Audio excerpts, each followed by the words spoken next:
ഓം ശാന്തി.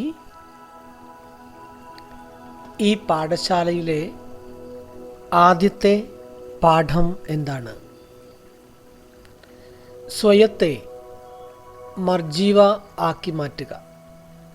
ഇതാണ് ഈ വിദ്യാലയത്തിലെ ഒന്നാമത്തെ പാഠം. മർജീവ എന്നാൽ സ്വന്തം ദേഹത്തിൽ നിന്നും മിത്ര സംബന്ധികളിൽ നിന്നും പഴയ ലോകത്തിൽ നിന്നും മർജീവ ആവുക. ഈ പാഠം വളരെ ദൃഢമാക്കേണ്ടതായിട്ടുണ്ട്. സംസ്കാരത്തിൽ നിന്നും മർജീവയാകണം. ആരെങ്കിലും മരിക്കുമ്പോൾ അതോടൊപ്പം തന്നെ പഴയ ജീവിതത്തിലെ സംസ്കാരവും ഇല്ലാതാവുകയാണ്.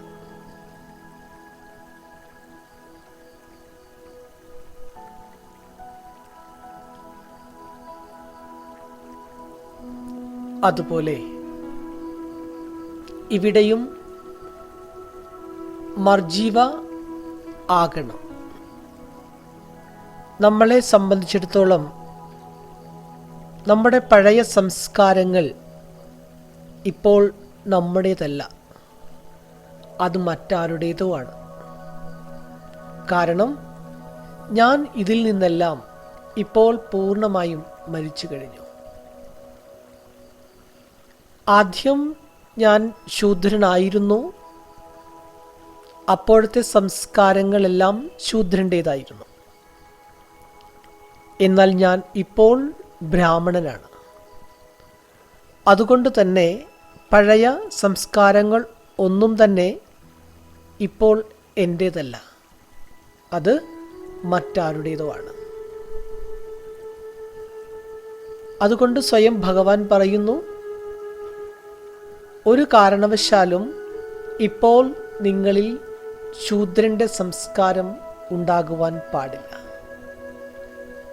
എന്തിനാണ് തൻ്റേതല്ലാത്ത അന്യൻ്റെ സംസ്കാരത്തെ സ്വന്തമാക്കുന്നത്?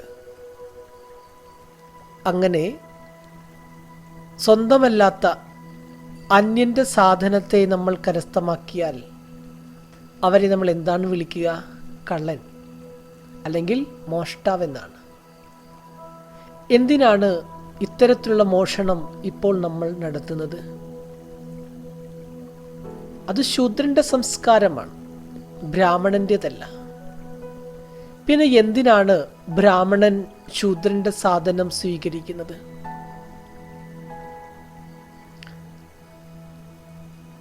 അശുദ്ധരുടെ വസ്ത്രം മുട്ടിയാൽ പോലും കുളിക്കണമെന്നാണ് പറയാറുള്ളത്. അപ്പോൾ ശൂദ്രൻ്റെ സംസ്കാരത്തെ ബ്രാഹ്മണൻ എന്തിനാണ് സ്പർശിക്കുന്നത്?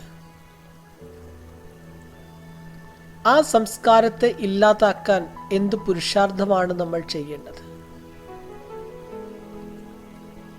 ഏതുപോലെ നമ്മൾ അശുദ്ധമായ വസ്തുക്കൾ സ്പർശിക്കുന്നില്ലയോ, അതുപോലെ പഴയ സംസ്കാരങ്ങളിൽ നിന്നും സ്വയം രക്ഷപ്പെടണം.